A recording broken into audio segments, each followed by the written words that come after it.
નમસ્કાર સૌ દર્શક મિત્રો, આજનો મારો ટોપિક છે કે પતિ પત્નીમાં ઝઘડા થવાના મુખ્ય રીઝન કયા કયા છે. ખાસ કરીને સિલી રીઝન જ હોય છે અને સિલી રીઝનના લીધે મોટા એવા ઝઘડા થતા હોય છે. તો ખરેખર આવા સિલી રીઝન કયા કયા છે? તો આ બધા જ રીઝનો જાણવા માટે આ મારો આખો વિડીયો છેલ્લે સુધી ધ્યાનથી સાંભળો અને તમે તમારા ખુદના મંતવ્યો, અભિપ્રાયો, અનુભવો કોમેન્ટ બોક્સમાં મને કોમેન્ટ જરૂર કરો. જનરલી તો મોટા ભાગના માણસો એવું જ માનતા હોય છે કે પતિ પત્નીમાં ઝઘડા તો થવા જ જોઈએ. જો ઝઘડા થાય ને તો જ બોન્ડિંગ વધે. પરંતુ જ્યાં સુધી આવી મીઠી રકજક થાય ને ત્યાં સુધી તો કશો વાંધો નથી. પરંતુ વારંવારના ઝઘડા અથવા તો વધુ પડતી મિસઅન્ડરસ્ટેન્ડિંગના લીધે ઘણીવાર આવા સંબંધોમાં મોટી તિરાડ પણ પડી શકે છે. અને આવી મોટી તિરાડ જ વધતા આગળ જઈને સ્યુસાઇડ કે ડિવોર્સનું રૂપ પણ ધારણ કરી લે છે. એ પણ આપણે સૌ જાણીએ જ છીએ. અને મેં તમારી આસપાસ ઘણા એવા કપલને લડતા ઝઘડતા પણ જોયા છે. હવે આવા કપલ્સમાં લડવા કે ઝઘડવા માટેનું બીજું કોઈ રીઝન હોતું નથી, અથવા તો પોતાની તો કોઈ વાત જ ના હોય. ફક્ત ને ફક્ત પોતાના ફેમિલી મેમ્બર્સ અથવા તો પોતાના જ બાળકો અથવા તો એકબીજાના ભાઈ બહેન જ હોય. આથી વધુ લડવા માટેનો કોઈ રીઝન હોતું નથી.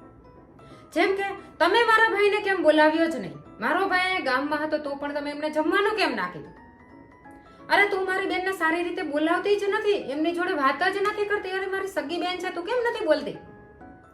એવી જ રીતે પત્ની પણ એવું જ બોલતી હશે કે તમે મારા પિયર જોડે કેમ રૂડલી બિહેવ કરો છો, શું એ અહીં કાંઈ તમારું ખાઈ જવાના છે, લૂંટી જવાના છે, શા માટે તમે એવું કરો છો, હું તો અહીં એવા કોઈ જોડે કાંઈ નથી કરતી, તમારાથી પણ આવું નહીં જ થાય. એવી જ રીતે પતિ પણ બોલતો જ હશે કે તારે મારા સગાવાલાને સાચવવા જ પડશે, ગમે એટલું કામ હશે ને તો પણ સાચવવા જ પડશે, આવું તું ગમે એટલું કામ હશે ને તો તું પણ મને ના નહીં પાડી શકે. જ્યાં મારા તારાની આવી ભાવના હોય ને ત્યાં ખરેખર આવા ઝઘડાના બીજ રોપાશે અને રોપાશે જ.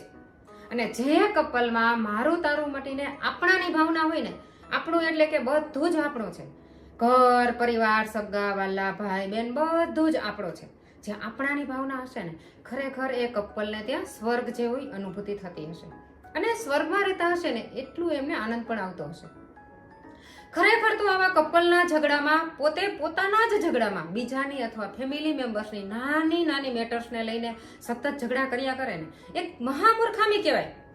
અને આવા ઝઘડામાં કપલ પોતાને, પોતાના બાળકોને અને પોતાના પતિદેવને ખરેખર આ બધા ઝઘડા કરીને આખી જિંદગી બરબાદ કરી નાખે છે. અને ઘણી લેડીઝ તો સતત પોતાને સાબિત કરવા માટે આંસુનો જ સહારો લેતી હોય, સતત રડ્યા જ કરે. શું આ વ્યાજબી છે? તમારે બધું જ સાબિત કરવા માટે આંસુ જ સારવા પડશે, બીજી કોઈ વસ્તુ નહીં થઈ શકે. અરે આવું કરવા કરતા તો ભગવાને તમને હાથ, પગ, મગજ, માથું બધું જ સહી સલામત આપ્યું છે.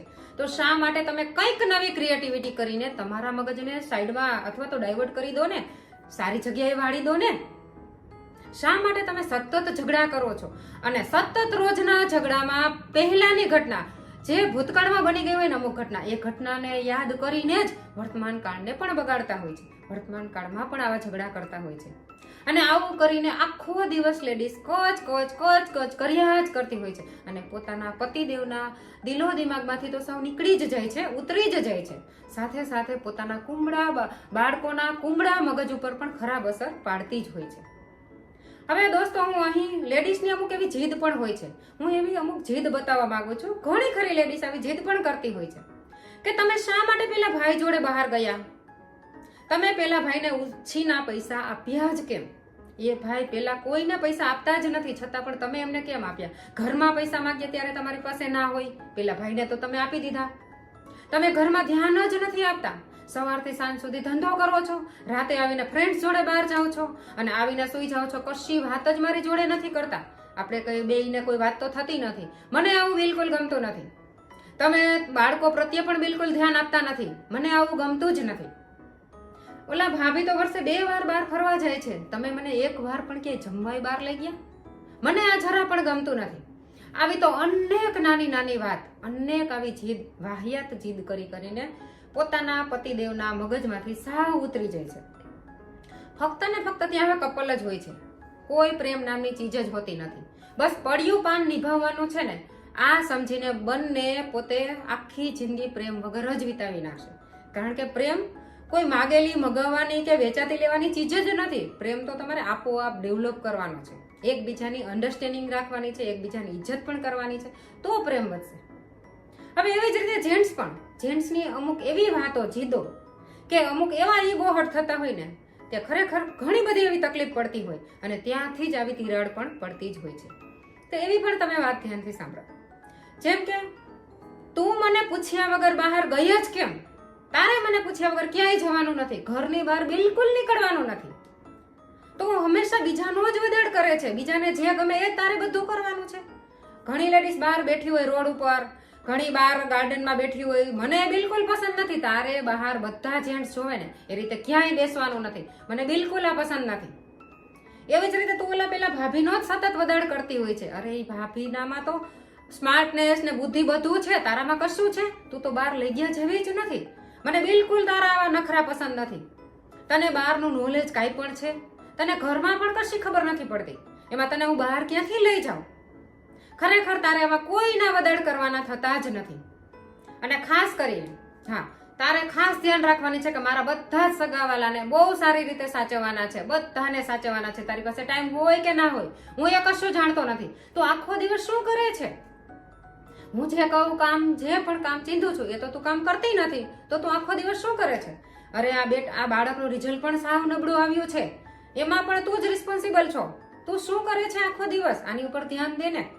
આવા તો અનેક એવી વાહિયાત જીદ અને પોતાનો જ્યાં ઈગો ટકરાતો હશે ને ત્યાં આવી અનેક વાતને લઈને ઝઘડા પણ કરતા હશે. અને આવા પોતાના જે ઈગો ટકરાય ને તે પોતે માલિક હોય ને અને ઓલી એમની ગુલામ હોય ને એવું વર્તન એમની જોડે કરે અને ત્યાંથી જ આવા ઝઘડાના બીજ રોપાતા હોય. દોસ્તો, ખરેખર તો પતિ પત્ની એક જ રથના બે પૈડા છે અને બંને વગર કશું જ પોસિબલ નથી. ખાસ કરીને બંનેએ એકબીજાની ઇજ્જત કરવી જ પડશે. પતિએ પત્નીની અને પત્નીએ પતિની જો ઇજ્જત કરતા હશે ને, જે કપલમાં ઇજ્જત હશે ને, તે ખરેખર એમનું બોન્ડિંગ ખૂબ જ સારું હશે. ત્યાં ક્યારેય મિસઅન્ડરસ્ટેન્ડિંગ કોઈ જાતની થતી જ હોતી નથી અને ત્યાં ખરેખર એ સક્સેસફુલ કપલ કે આદર્શ કપલ ગણાતું હશે.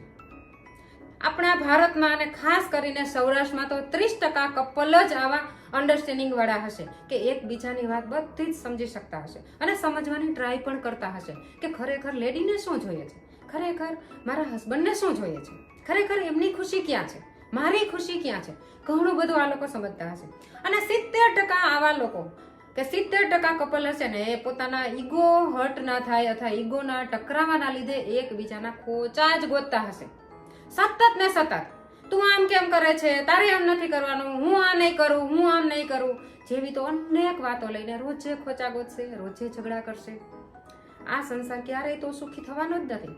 સંસારમાં સુખ આપણે જાતે લેવાનું છે, જાતે ગોતવાનું છે. ભગવાને આપણા ભાગ્યમાં બધું લખેલું છે. આપણને વાંચતા આવડવું જોઈએ કે આપણા ભાગ્યમાં કેટલું સુખ છે ને કઈ રીતે મેળવવાનું છે. તો દોસ્તો, ખરેખર મારો આ વિડીયો જો પસંદ આવે ને તો દરેક કપલ સુધી પહોંચાડો અને કોઈ એમને એક જરૂર એવી આદર્શ ટિપ્સ પૂરી પાડો જેથી કરીને એમની લાઈફ પણ સ્મૂધ ચાલે. ધન્યવાદ.